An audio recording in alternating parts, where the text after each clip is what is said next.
doing a first-rate duelist podcast. We're a podcast now. I'm gonna put it on Spotify. It's gonna be super dope. And so today's guest, we have Kotton, who is a world's competitor and has many accolades that I don't know because I just know he's a really good player. So Jesse, would you like to introduce yourself? Sure. So, hello, my name is Jesse Kotton. I've been playing Yu-Gi-Oh for, I think, 16 years at this point. Oh, wow. Competitively for last 4 or 5 years, really competitively. And in that time, I've won 2 YCSs, a UDS, and competed at 3 World Championship events. Oh, that's nuts. Isn't that impressive, guys? Yeah, that's super impressive. Sweet. Okay, so I polled the world and asked them to ask you questions. So I'm just going to go through them. But I guess, just so you know a little bit about me, I've been playing competitively since January. And I'm okay. I win or top locals, all the time at this point. And I got second place at this Gamer's Choice New York tournament, which had 180 people. And that was, the first big tournament I did. And so that gave me confidence. And so, one thing I like confidence is very important, so, yeah. Because I didn't have any confidence. I mean, I named myself 5th-rate duelist, so as you can tell, I didn't have a very high opinion of my Yu-Gi-Oh skills. So I'm just trying to get better at the game, so I started this podcast interviewing people just to kind of learn more so I could get better and grow, and then my viewers can get better and grow as well. So, yeah, that's basically what's up.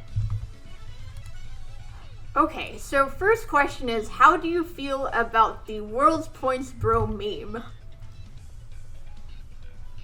What is that meme again? Is that the... I don't remember. I don't know. There's some really weird ones, so I don't remember all of them. I'm not in a lot of those. Yeah, I don't even know what they're talking about. It was a question from chat. And they're saying LMAO. If you want an opinion for World Points, I can give that, but I don't think that was the point of it, so I don't know what it's supposed to mean, unfortunately. Okay, Scapegoat, you fail. No more questions from you, okay? Alright, well, I guess, how do you feel about World Points, then? I think it's good. It allows any player who's been very competitive another way to qualify for Worlds, because with a single event being a qualification for Worlds, variants will get to a lot of good players a lot of time. So I think it's good. I mean, if to get for the first 2 years of World's Points, it was simply just top spot gets it. To do that, you have to be extremely consistent and driven. So I do think it rewards people that put in the effort and are good. And even with the top 16, it rewarded it wasn't as hard to get into the top 16, but if you were topping YCSs throughout the year, it was a lot easier to make the top 16, and you still had to be consistent and do well. And the top 16 was also it was added some variance to it, but it still proves who is, I guess, experienced with high stakes competition, who can innovate. So I think it's great. More ways to get to Worlds is important, because the single tournament means people can get lucky or unlucky and just not make it. Before I qualified for Worlds, and I actually missed out by a single round 2 years in a row. So that's part of what had me so driven. I was barely missing twice. It hurts a little bit. So yeah, I'm really a fan of it. I can only imagine. I mean, I bubbled at locals for 5 months, and that hurt. Probably not as much, but it hurt as well. Sometimes it can be pretty crushing, but for the most part, it's not a big deal. Okay. We are wondering what your first deck was. My first deck. So my first deck of actual 40 cards is probably some really bad goat deck. So my locals let anybody under 8 play traditional in locals. So I just had Chaos Emperor in my goat deck. But at the same time, I also just couldn't afford all the expensive cards. Yeah. So it was just a random pile of I guess what cards were good back then, right? So random chaos pile from 2005. Okay, nice, awesome. Yeah, I played like 8 or 9 years ago for a couple months when Dragon Rulers were a thing and Gravekeepers was my deck, and then I took a break for like 8 years and came back. Yeah, very, very different time now. Yeah, like some guy sat with me for 2 hours explaining links and pendulums and all the new rules, and for some reason I decided to come back, so here I am now. Okay, we are wondering, were you naturally good at Yu-Gi-Oh from the beginning, or did you grow into it?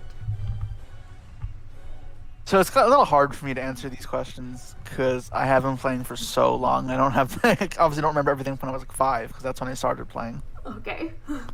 Obviously, I was not good as a kid. But I do naturally enjoy puzzles and that type of stuff. So I do think I was just well equipped to get better at the game, and obviously I've improved over the years as anybody would.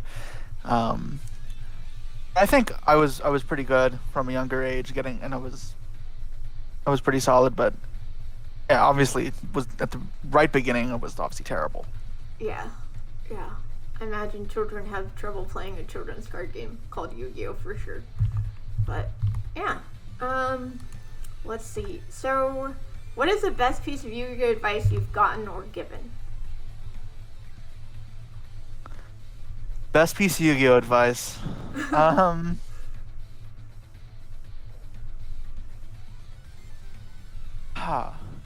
never actually given this any thought. Give me a second. It's cool. Also, how old are you? 21. You're 21? Yeah. Are you sure? You don't look 21. Which I mean in the nicest way, by the way. I mean, I guess the biggest thing for me is just be logical with decisions in deck making and in gameplay, and trust your own logic and thought process rather than kind of what you see other people do, because you'll learn from the mistakes you make when you make them yourself, and it'll help you refine your how you think and how you approach things, so eventually you refine it into something that's sharp and top tier competitive. Okay, yeah. I would say that's good advice, but at the same time, like, I feel like I'm a new player. Like, I don't really know that much about Yu-Gi-Oh, so I feel like if someone tells me to do something, I have to listen to them because they're better than me. Listening to other opinions is obviously important, but blindly following is different as well, right? You want to absorb information and try and understand it and then use it, rather than just looking at someone doing a certain combo, a certain set of plays, and just copying it. Yeah, that's fair. Yeah. Well, I listen to Cody because I work with Cody, and so I don't know. I've disagreed with Cody on certain things, but Cody's given really good advice for the most part. So, yeah. Yeah, and it may be less rewarding at first to like kind of follow your own instincts there, but it does pay off longer in the longer run because you'll develop your own thought process. Yeah, I guess right now the biggest like example of what you're talking about is like I'm trying to figure out whether I should put Dragoon in my Drytron deck because like I'm tired of bricking and I feel like I can win without it, but Dragoon will win you many games. So I'm just going back and forth with all these pro players that are telling me what to do, and I just don't know what to do. Speaking of which, what would you do? Since you're a pro player, would you put Dragoon in Drytron? I'm playing a Dragoon and Drytron. Yeah. Oh, okay, yeah. Then I'll put it in. Do you play the pre-prep or the prep? I do play the pre-prep, but when you're looking at that, don't just. The whole point of what I'm saying is don't look at it as, oh, he does it, so should I. You want to know reasonings and the thought process, right? Because as format shifts and people's decks change, the reasoning may no longer be valid, and opinion may shift. Wait, what's your reasoning then for Dragoon and Drytron? So my reasoning for Dragoon, I guess it was rooted in a couple reasons. So for one, it lets you play through Droll a little more efficiently. It's really easy when you know the Droll exists to search the ritual spell first, and then you can Mubeta Fafnir, send Draconids, bring it back, and then use like a Karibo that's floating, and the Mubeta Fafnir for Anaconda. So you end on a negate and a pop, so it's diversified 2 interruptions, which is pretty solid, especially when your opponent's down a card. Okay. Another thing as well is I found that when I was playing into fields, when they would negate my effects, I didn't have any way to use my bodies in an efficient way. One of the reasons a lot of old combo decks played through fields pretty well was that when you got negated, but your body was still on the field, like when they Widow Anchor or whatever, you could turn it into something else useful. But the Drytron monsters didn't really have a good Link 2 that really helped them. It was just me to beat a Fafnir. Union Carrier's banned, and Lina isn't good in this format. Mm-hmm. So I wanted something that let me keep applying pressure with the monsters already in play and didn't require me to keep adding extra resources in there. Phoenix and Cerberus are like not the best. You have to discard a card. Unicorn is 3 cards. Access code is on 4. So there wasn't anything really great. And Hulk 5X doesn't really work with the Drytron cards. Mm-hmm. So Anaconda was good for that. And Dragoon can also just punish a lot of the, a lot of just rogue decks, I guess, because they aren't well equipped against it. That's a reasoning that it'll fall out of favor as the format progresses. I did play for the YCS when the format was brand new and expected more rogue, so I think that argument is less valid right now. Okay, fair enough. That was actually very well explained. Thank you for doing that. So, yes, I'm doing a $1,000 tournament tomorrow, so I'm trying to figure out last-minute deck choices. Okay. So, how much time do you spend practicing Yu-Gi-Oh? There's not a consistent answer to that. I guess it depends how, what events are happening, how much. Right now, 0. I'm not playing the game that much. I play more Hearthstone at this point than Yu-Gi-Oh. But there's no events to look forward to. I'm not practicing for anything. For the YCS, I cared a decent amount about. I was putting in 10 hours a week. That's what I typically do, but when there's like consistent regionals or tournaments, I'm not practicing at all during the week because I have other stuff going on, and then I'm playing on the weekends every single weekend. That, I mean, it may not be practice, but that is me constantly playing the game. So. Okay. Do you go? I mean, it depends. Yeah. Do you go to locals or do you just play on DB or Ironmans or something? So I can't really play at locals if I want to test, unfortunately. People.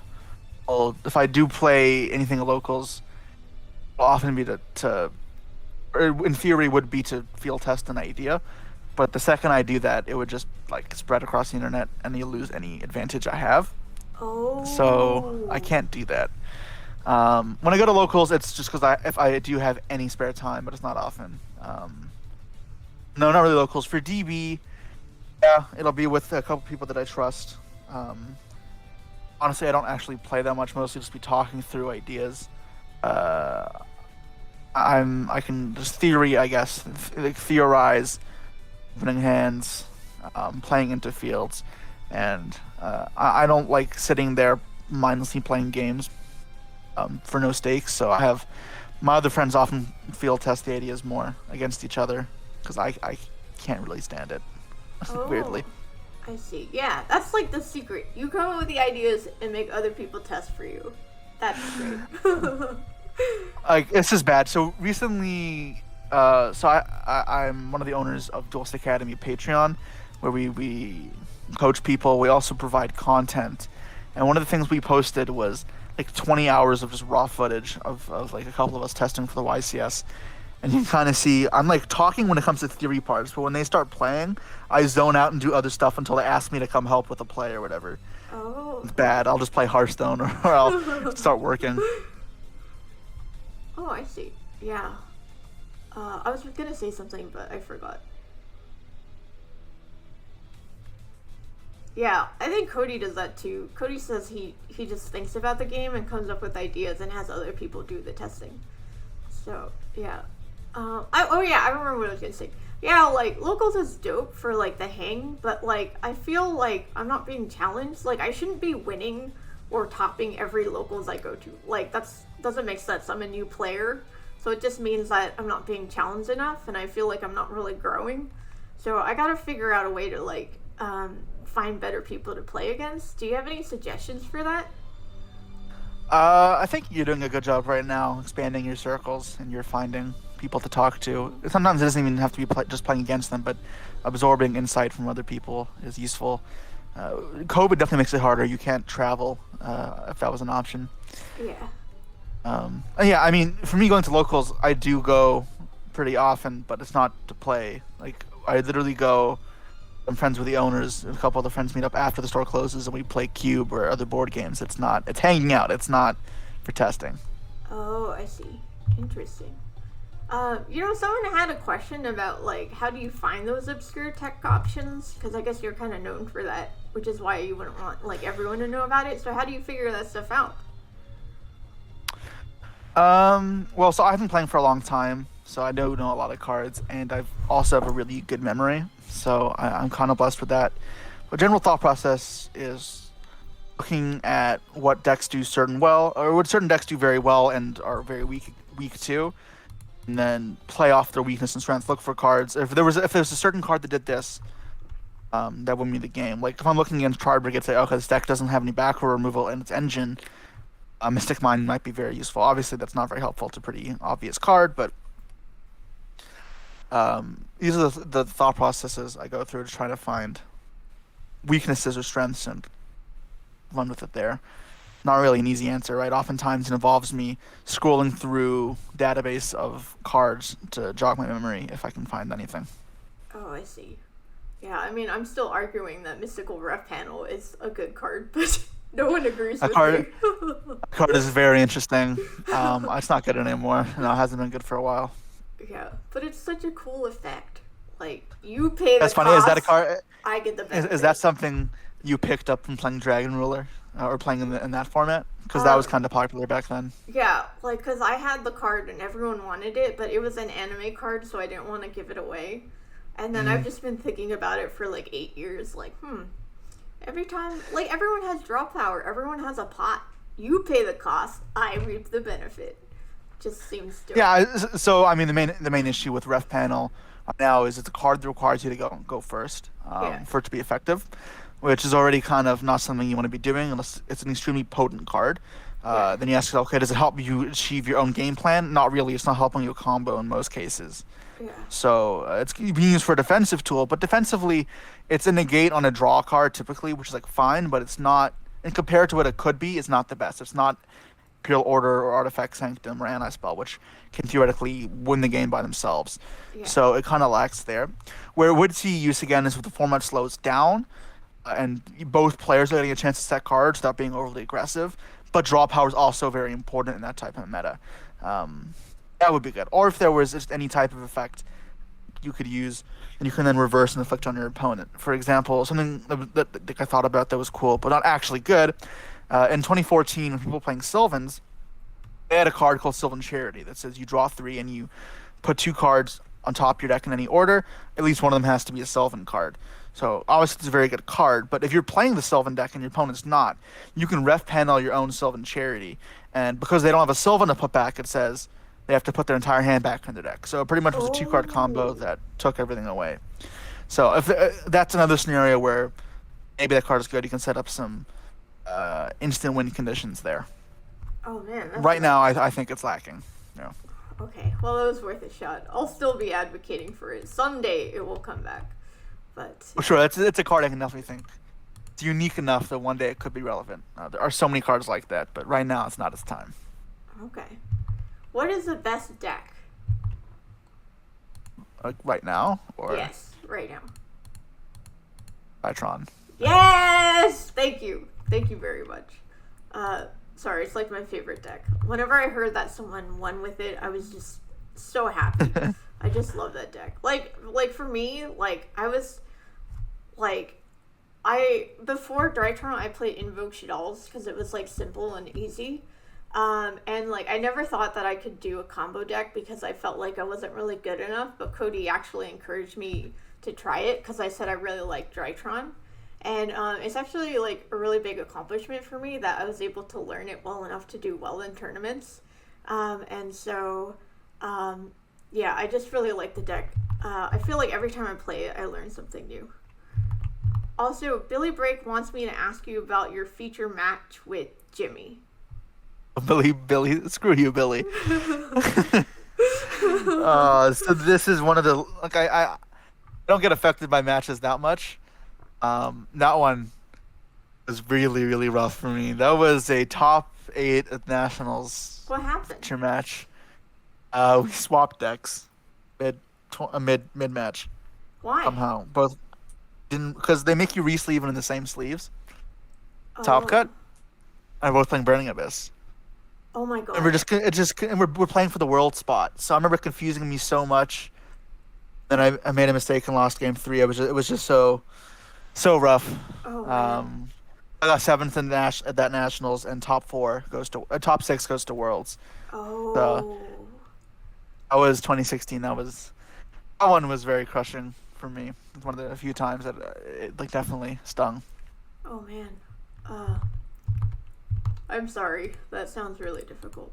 But you got there. It happens. Wait, CLE asked a question. I missed it. Can you ask it again? Okay. So Drytron is the best deck. I like that answer.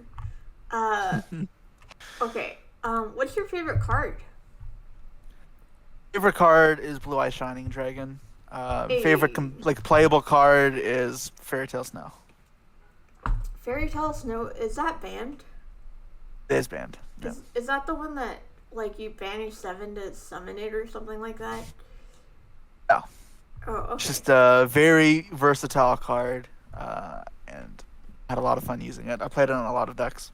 Oh. And those are definitely some of my favorite decks. Oh, apparently you're the one that got it banned. A joke about it, but it's not possible because it got banned like a week after I got second at a YCS with it. The ban list is made way before a week in advance, so it can't possibly be me. So it's a joke because I like so for YCS Sydney 2019, I wasn't going to go. Flight's like $1,200 Canadian to fly to Australia. Yeah.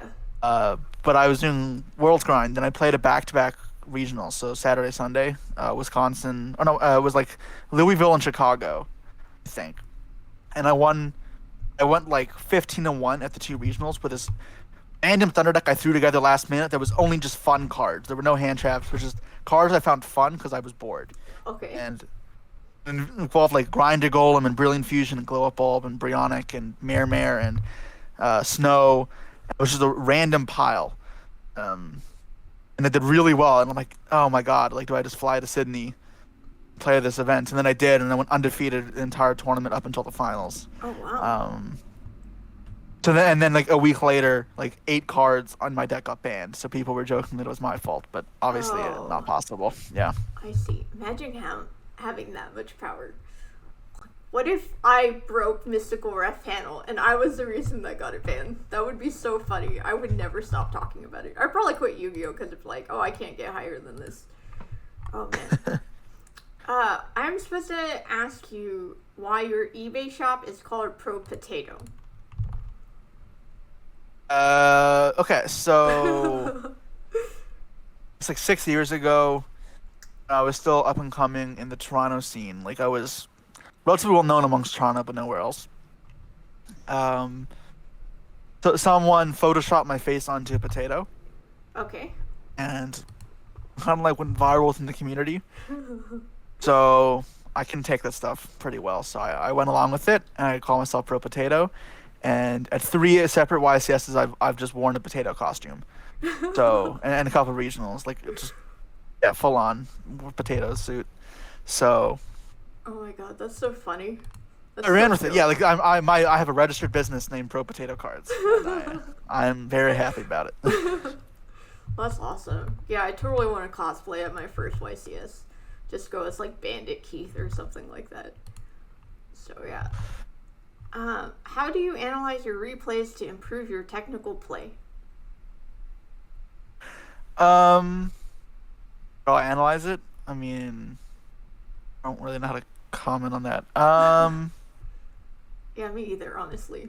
But it popped up. I guess just see if there was a way you could have won the game, then try and see if it was a justifiable play. I don't know. I mean, for most times when I am playing, testing, you rewind. If someone makes a mistake, we just go back because we want to see what happens when both players are playing properly, and also find out the optimal line for everything. So when we look at the replays, because we just go back in the game, just replay it. Like we take a line and then we see that it obviously lost us the game every single time. We'll go, okay, let's go back. Let's see if the other way would help us out. Because sometimes you losing is too far ahead for you to foresee it. Yeah. When you're planning out your moves. That's fair. Yeah, I watch my replays quite a bit, and it's just been super, super helpful. So I highly recommend it to anyone here listening. Okay. I mean, when I'm coaching students, I like to look at their replays. So what I'll do is I'll before they make a play, I'll say what I would do and explain the reasoning and see what they do, and then I'll explain kind of the flaws with the strategy if they do make a mistake. And then afterwards, if something does go wrong and how they lose, we'll look at possible ways they could have won the game, and then ask ourselves if it's justifiable to make those certain plays. Then also look at habits our opponents make as well, to get a better understanding of their decks. Okay. Yeah. And here's a plug for Duel Academy. Fun story, someone told me about Duel Academy, and like I didn't realize it was run by pro players. I thought it was just like a bunch of random people that really liked Yu-Gi-Oh! GX, and so I kind of like didn't really pay attention to it until I talked to, I think, Raphael. And then he was talking about how he started it, and I was like, "Oh my god, this is a legit thing! I had no idea." But so there's 8 of us or 9 of us started it, and then we've added a couple more people on board as well. I think collectively between the 12 coaches we have, has to be almost 20 event wins, if not already there. Probably already at 20 wins. That's nice. So very, very competitive group of players. Yeah, so go check out their Patreon if you're interested in getting coaching. I think coaching is very valuable. I think rather than spending, like for example, there was one week where 2 separate players, like all my monsters were in defense position, both of them activated Lightning Storm and asked me why I wasn't sending my monsters to the grave. And I was like, it's only an attack position. And it's like, you spent $300 for a playset of Lightning Storm and you don't even freaking know how it works. So I feel like if you're going to spend money on expensive cards but you want to get better, just put it into coaching. So that way you can kind of like learn how to play the cards properly. And then once you get better, you can make investments and stuff like that. So that's how I feel. But yeah, I have Cody. So sorry, I'm not joining Duelist Academy anytime soon. But I will promote That's alright. Let's see. Do you consider yourself to be the best player in the game? And if not, who is it? No, I don't. So I don't like to answer these questions. Obviously, okay. I think I'm a very strong duelist, but there are many potential candidates for best player in the game or best player of all time. Or any of these kind of silly questions. It'd be incredibly arrogant of me to say if I did think that. So there's no way I'd ever say that. Okay. There are many other amazing players. So currently, who has really impressed me, Pac is playing a lot, and even though he's still up and coming, has a lot more to do.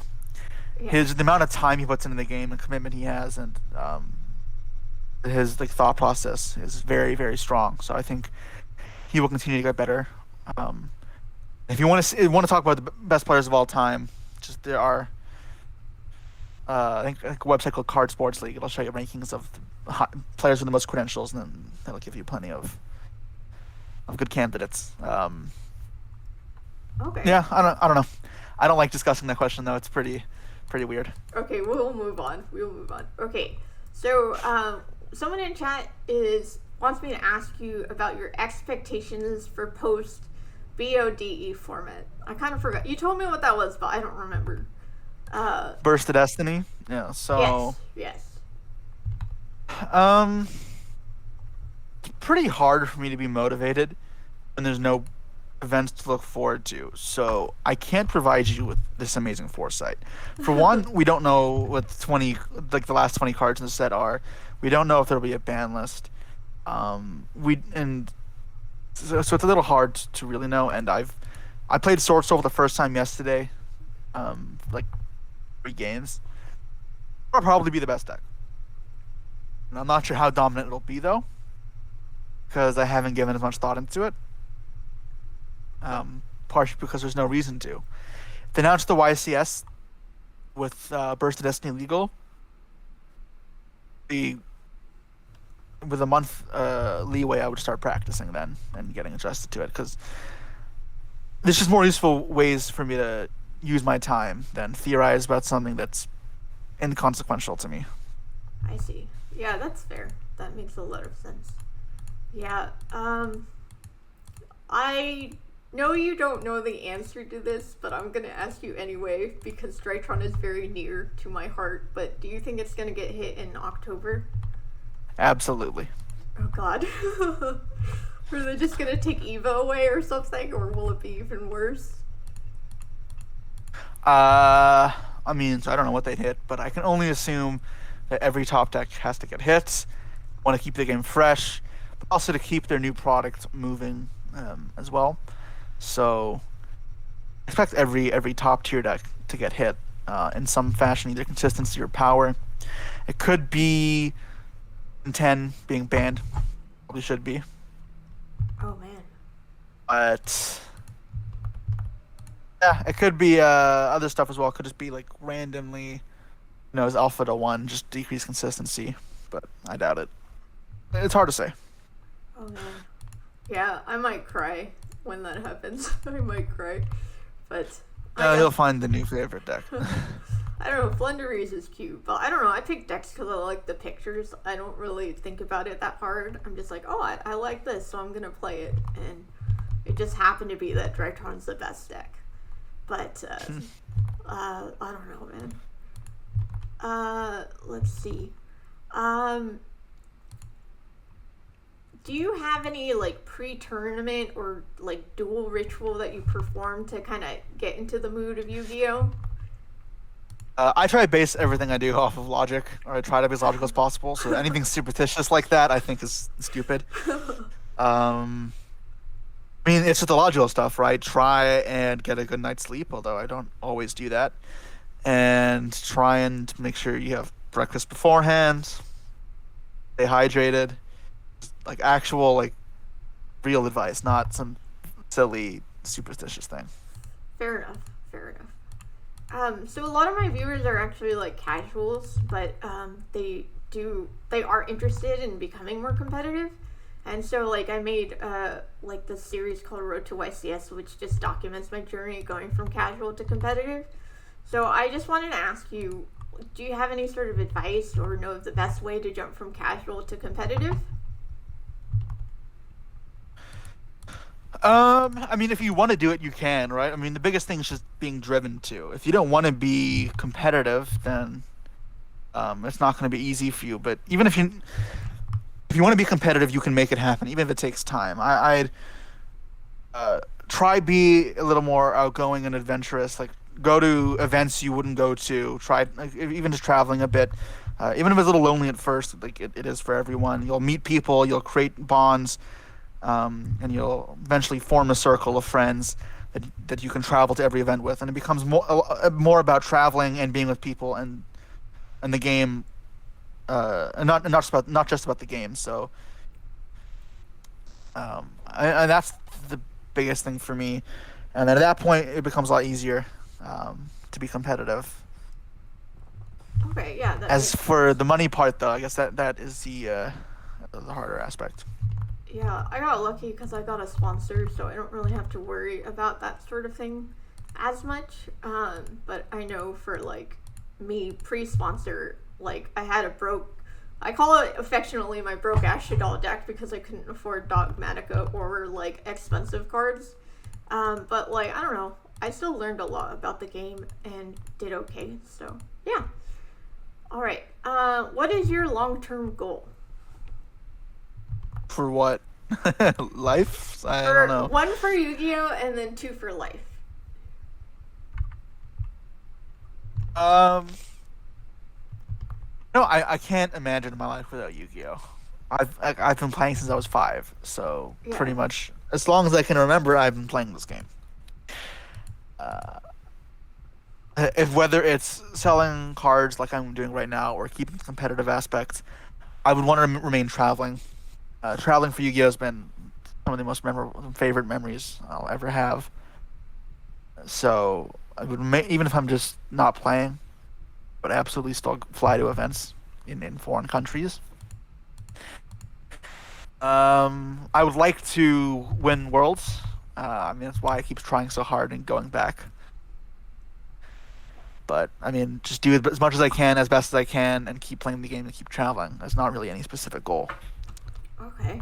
Do you think you Yeah. might want to start your own card shop or something like that? So I have an online card store. I have TCG Player, eBay. I do Facebook, and I have a website, although it's pretty out of date. Um, I mean, I am pretty much a card store. I don't have a physical location because Toronto rent is pretty expensive. Yeah. Also, there's just no reason to have all the overhead of a shop when the way I have it now, I'm like my parents' basement is unused, so I just use that, and they're fine with it. So if I'm not paying any rent, it just makes more sense for me. No reason for me to not do it. Yeah. That makes sense. Yeah, I think so. When I was considering like my financial plans for that aspect, I was debating would I buy a shop, but I think if I had the money to afford something, I would actually just rather just have property for enter as an investment or for an eventual future home rather than a shop. Yeah. Just from what I've learned in the business, the card store doesn't really help you that much for increasing your business. So the biggest thing is the space. Have it Okay. here just for being able to store cards. So yeah, for now it's not really important. Yeah. I just have this dream that all pro players will like when they retire, they start card shops like Solomon Moto, and then they impart their wisdom and build a community. I don't know. It's just a dream I have. So yeah. Okay. What do you do to overcome your nerves and avoid misplays? There's not really a good answer to that. It's just I've succumbed to my nerves in the past, and eventually I've built up a resistance to it because if it keeps happening, then there's a problem. I guess I don't have a solution for that, but I eventually got easier for me. I don't know. So like again, that top 8 match where I swapped decks to my opponent and made a mistake out of nerves. I went for a play that other people would do instead of what I usually do, and follow my own instincts, my own logic, and it cost me the match. Yeah. On the bubble of YCS New Jersey 2013, I did a similar mistake. It cost me what would have been my first top cut. So I don't know. Eventually, you get better at it. Just keep putting yourself in these high pressure situations, and eventually you'll get more comfortable with it. Yeah. You have to adjust. I mean, there are many times I could tell you where I have made huge mistakes due to pressure. So Yeah. Yeah, I can see myself struggling with that. Like, I want to be on Yu-Gi-Oh! TV, which you probably don't know what that means. It's what I call Konami live streams. I call just it Twitch. Yu-Gi-Oh! Yeah. TV. So I want to do that, but I also know that I would have, like, mad anxiety and probably do terribly, and then, like, get DQ'd for doing too many incorrect things. But I still want to be on Yu-Gi-Oh! TV. I think that would be fun. It is cool, and it's but it can also be daunting. I mean, there was a lot of pressure at first for me, but comfortable with it now. Like at this point, when I was in the finals of like an event in Atlanta 2019, it didn't phase me at that point because I'm so used to it. But it definitely was earlier on. You just have to get used to it. Yeah, I know, like, when I first started going to tournaments, like, I would, like, shake really badly and get really For nervous. locals, even. I mean, even for regionals, I used to get nervous, but Yeah. eventually you just become used to it. Yeah, I think that's what happened to me too. Like, now I don't really get nervous when I do tournaments. You become more confident and comfortable the more you keep playing, and the more you put yourself in these situations, and eventually it'll get better. Yeah. And I You just have to be not scared to make a mistake because it'll happen, and eventually it'll get better. Yeah, that makes sense. And chat, like, I think it also helped because over time I got more familiar with the cards. So, like, it was less stressful because, you know, if my opponent did something illegal or incorrect or something like that, I can notice it now, so I can call them out on it. Whereas, like, I didn't really know the cards that well when I first started, so it was very difficult to keep up. So, yeah. What makes the difference between a good player and a great player?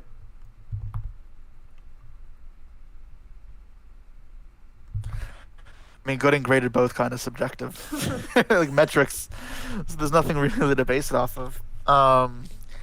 It's a great player will have more original thoughts and be willing to go do stuff that's not standardized and take risks, calculated ones, not just risk for the sake of taking a risk.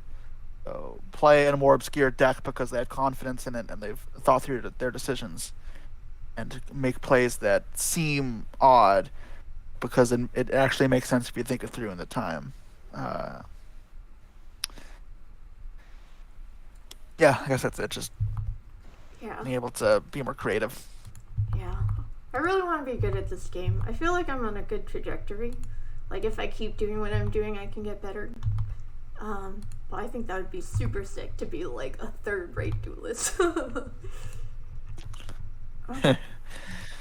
Someone wants me to ask you, and I kind of don't want to ask this, but I'll do it anyway. Chamber, parlor, or kitchen? Are those the Dragon Maid cards? Yes. Chamber, I guess. I haven't played Dragon Maid, so I just play the Dragon deck. Okay, fair enough. If it's supposed to be something weird, then you can. Yeah. All right, we'll just move on to the next question. Okay, are there any cards you'd like to see hit on the ban list?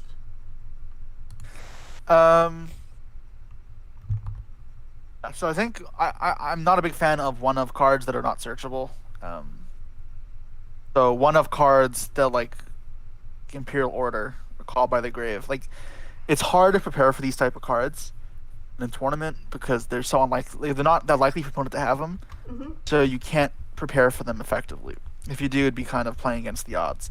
But when it does happen, your opponent uses it against you. It just hits that much harder. Yeah. I think Call by the Grave would be a lot more manageable if it was at 3.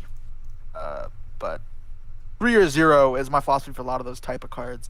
Like Max Yuna as a 1 was such a goddamn nightmare. It was better at 3. I have to look at the ban list again. I don't remember right now because I haven't been super active playing, but those are like huge ones for me. I think Appaloosa is very annoying of a card. It's probably fine. Same with the Troll and Lockbird and Lancia and Anti-Spell Fragrance. There are so many cards that could be like problematic, but they're probably not the biggest deal. Okay, fair enough. Are there any cards you want to see come off the ban list? Tell Snow for sure. Your favorite card? Oh, I guess Thunder Dragon Colossus would be the other one, but oh my god, is both Tassim here? both are very special to my heart. Oh yeah. But Snow would definitely be it would be ahead of it. Yeah. Tassim, he really likes that card, and he's been arguing that it should go to 1. And most people say no, that's a terrible idea. I don't know. It probably shouldn't go to 1. It's a very oppressive card. Yeah. I have a giant card, one of those I need to hang up. That's like one of my favorite things that I have. Oh man, I kind of want a giant card. I have all this wall space. That would be sick. Okay. When do you know if running 2 or 1 of a card is better than maxing with 3? So 2-ofs are almost never the answer. You're playing a 2-of, it should be because it's searchable card that you consistently find you need a second copy of in your deck, or to mitigate risk for banishing off cards like Desires or Extravagance. So I'm trying to think of a good example of a good 2-of in recent history. So I'm typically very against this type of stuff. I don't know. I'll think of it later, but it's like Jack Jaguar and Solomon Great 2019. I'm struggling to think of a good example, but like if you banish that off Desires, you kind of instantly lost. So I wanted a second one of that. But these are cards you don't typically want to draw in your opening hand for 2-ofs, but you want to be able to have them in your deck to search them, and you need to have in case you banish off Desires, or you find yourself using a second copy in the game pretty frequently if the games are expected to go long. For 1-ofs, You want it to be a searchable card that you don't want to open in your hand. Everything else, 3 of, in my opinion. Yeah. Okay. And so Pod Desires at 2 is absolutely like one of the dumbest things I see people do, and I hate it so much. Yeah, someone, I forget who, was talking about Cyber Emergency should be at 2 because you don't want to draw multiple copies. And I was like, can't you say that about every card? Like, I just didn't really understand that. Yeah, argument. so you can. That's not really a good argument, though, because when you look at the statistics behind it, the chance of drawing multiple by adding the 3rd copy isn't that much. You increase the chance of drawing the single copy by way more than you do by drawing multiples. So it's worth it to put it in. However, when you're making your deck and you're like doing very advanced calculations to figure out the consistency you want, you may set a predetermined number of searchers in your deck. So say in the Drytron deck, I'm thinking about all the ratios and say, okay, I want 3 bricks in my deck. That's the max I can have. I want 7 hand traps, and then I want 30, and then I have like my 15 engine cards, and then I want 15 search cards.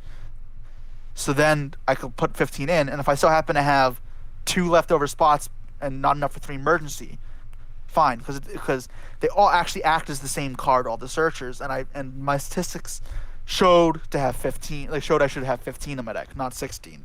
So that's when you'd play 2. That's a little more advanced though. Yeah. That's like when you get into the very, very statistical side of deck building. Yeah, I should have my friend who's got a PhD in math from Johns Hopkins.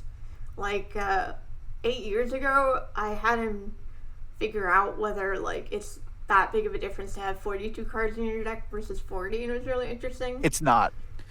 So I often play over 40 because it makes such a little difference. Yeah. It's not actually that hard. Like it's high school level math in Canada. It's called hypergeometric distribution. So it's pretty easy to figure it out. And then that can honestly give you a lot of answers for deck building. You just look at some of the first differences as well of the changes you make, and then it provides. Okay, it's a little math jargon, I guess. I went to an engineering college. You can actually you can actually get some good info from doing this type of math. I actually recently posted a video on Duelist Academy Patreon about how to use those type of calculations effectively, not just look at the numbers and use it blind, but how to read it and then know what it means and utilize it effectively. Okay, cool. Another plug for Duelist Academy, which is legitimate. Okay, let's see. I have a lot of people that like come through that are like, oh, I haven't played in X amount of years and I want to return to the game. Do you have any advice for me? So do you have any advice for anyone asking that question?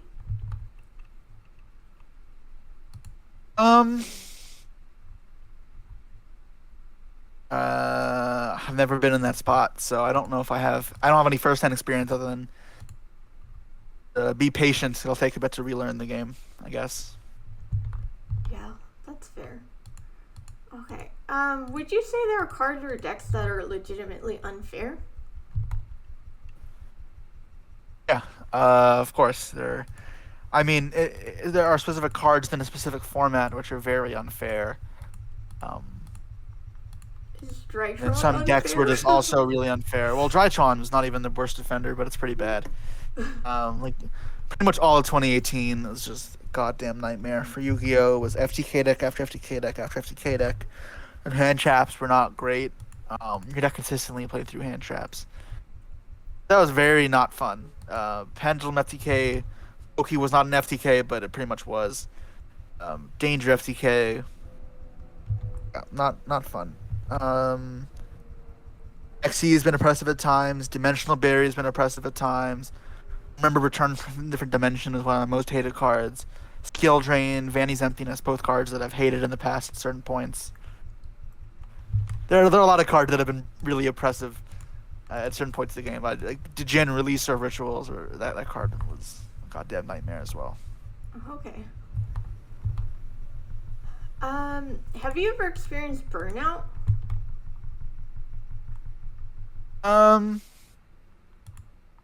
Me, not really. I mean, I don't play actually that much. Um, so no. Um, a lot of me going to events is also traveling and being with friends, which I guess I haven't got sick of that, and I really enjoy that aspect.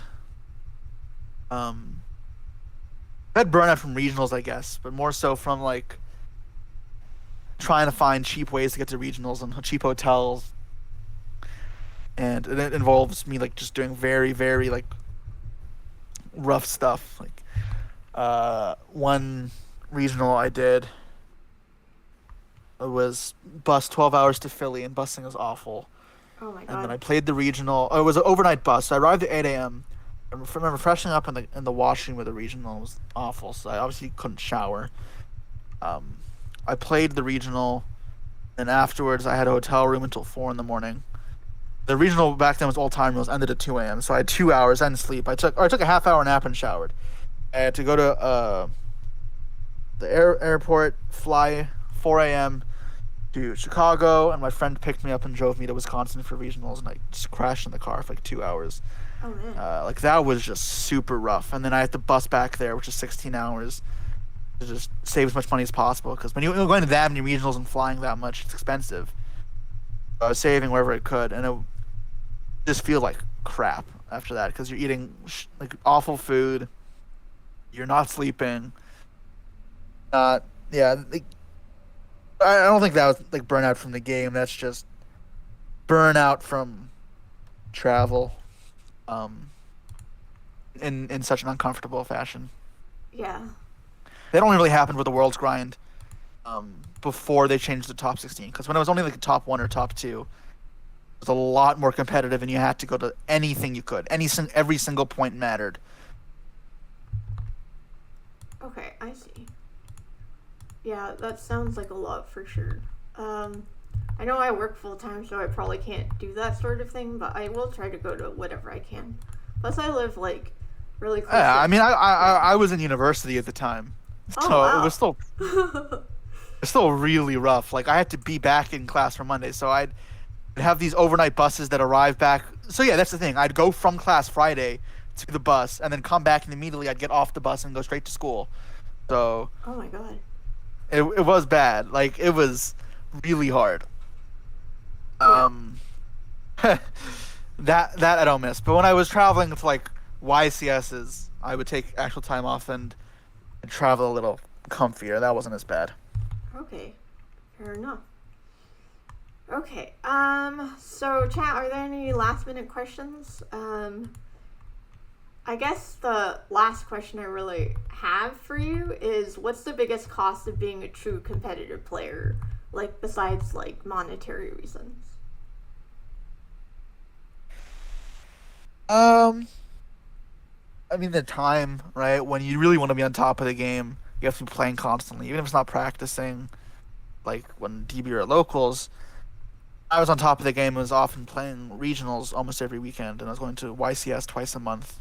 Takes a lot of time to do that, right? I had no social life at that point besides me seeing people at events. So I know, like, I don't have a lot of local friends here. I don't have any non-Yugioh friends really at this point here because I don't have time. I have to deal with school, the side hustles, and to afford the traveling, and then all the traveling itself. There's no time for that. But it can take a toll on your physical health as well, when you're traveling a lot, and it definitely affected me a lot, when I was going to regionals every weekend, and I wasn't very conscious of what I was like eating, on top of like the poor sleep conditions. It's not healthy. So Yeah. Yeah, definitely. I remember a lot of 3 a.m. Denny's. That's not very, very regrettable at this point. Yeah, I feel it. Yeah, when I went to New York, I didn't sleep or eat very much, and I don't know how I did it, but I'm probably gonna like pack a sandwich from now on for a long while. Yeah, you can have some crazy like runs at events where just go on nothing for so long. Yeah.